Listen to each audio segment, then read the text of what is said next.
बिस्मिल्लाहिर्रहमानिर्रहीम। अस्सलाम वालेकुम नाज़रीन, आप देख रहे हैं सिटी ऑफ द ट्रुथ। कुछ ऐसे हकाइक जानने के लिए जो आपने पहले ना सुने हो, हमारे चैनल को सब्सक्राइब करना मत भूलिए।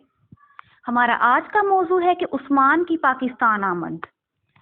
शहर आफाक तुर्क ड्रामा सीरियल कुरलोस उस्मान में सल्तनत उस्मानिया के बानी उस्मान अव्वल का किरदार निभाने वाले अदाकार बराक अस्यूस पाकिस्तान के मशहूर ब्रांड जे डोर की दावत पर पाकिस्तान आमद के बाद पाकिस्तानी अवाम को उनसे जो मोहब्बत और वाबस्तगी उसका आप इस वीडियो में देख सकते हैं।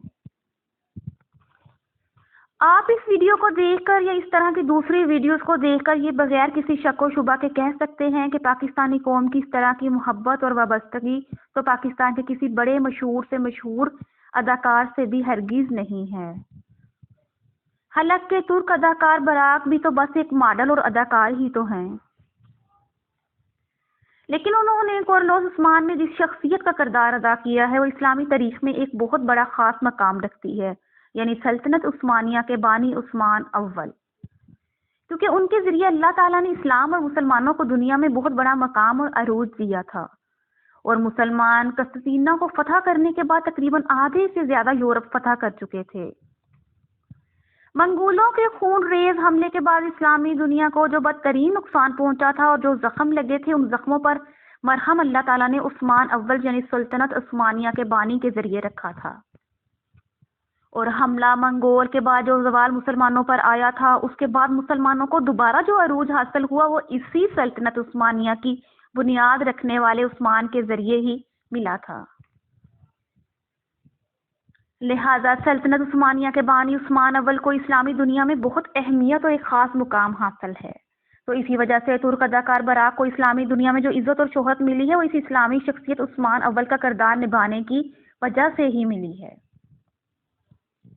हालांकि कुरलोस उस्मान से पहले भी वो बहुत सी सीरीज में अपनी अदाकारी के जौहर दिखा चुके थे, लेकिन इस सीरीज से उन्हें जो मकाम और शोहरत नहीं मिली जो इस्लामी ड्रामा सीरियल कुरलोस उस्मान के जरिए उन्हें दुनिया भर में मिली है।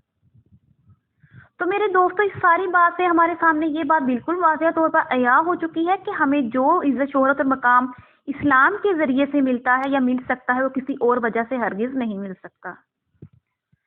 इसलिए मेरे दोस्तों, अगर हम भी दुनिया और आखिरत में अल्लाह की निगाह में इज्जत और मुकाम हासिल करना चाहते हैं तो इसके लिए वाहिद रास्ता यही है कि इस्लाम पर खुद भी अमल पैरा हो जाएं और इस अजीमुल शान दीन इस्लाम को आगे भी दूसरों तक पहुंचाने की हर मुमकिन कोशिश करें।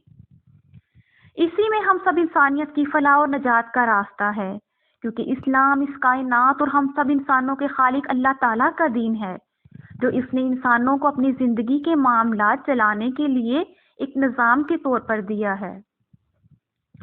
और ये बात बिल्कुल सूरज की रोशनी से भी ज्यादा अया है कि एक बनाने वाला ही अपनी तख्लीक की हुई चीज की बेहतरीन रहनुमाई कर सकता है, जैसा कि अल्लाह ताला ने अपनी अजीम किताब कुरान मजीद की सूरत मुल्क में फरमाया है कि क्या वो ना जानेगा जिसने बनाया है। लिहाजा ये बात बिल्कुल वाज़ेह तौर पर आया है कि इस्लाम ही में इंसानियत की फलाह और नजात है। और हाँ दोस्तों, और फलाह और नजात इस इस्लाम में नहीं जो आपको ये मौलवी और पीर परस्त लोग बताते हैं, बल्कि इस इस्लाम में हमारी फलाह और नजात है जो अल्लाह ताला ने खुद कुरान और अपने रसूल सल्लल्लाहु अलैहि वसल्लम की सही हदीस के जरिए इंसानियत को दिया है। इसीलिए अगर हम इंसान आसान और सही इस्लाम पर अमल पैरा होना चाहते हैं तो हमें खुद कुरान और अपने नबी मोहम्मद सल्लल्लाहु अलैहि वसल्लम की सीरत और किरदार और सही अहादीस का जितना हो सके मुताला करना होगा, और मौलवी पीर परस्त लोगों के बताए हुए मुश्किल और गलत दीन से खुद को भी दूर रखें और दूसरों को भी इनसे दूर रहने की कोशिश करवाएं। अगर वीडियो हकीकत पर मबनी लगे तो आगे दोस्तों से ज़रूर शेयर कीजिएगा। शुक्रिया।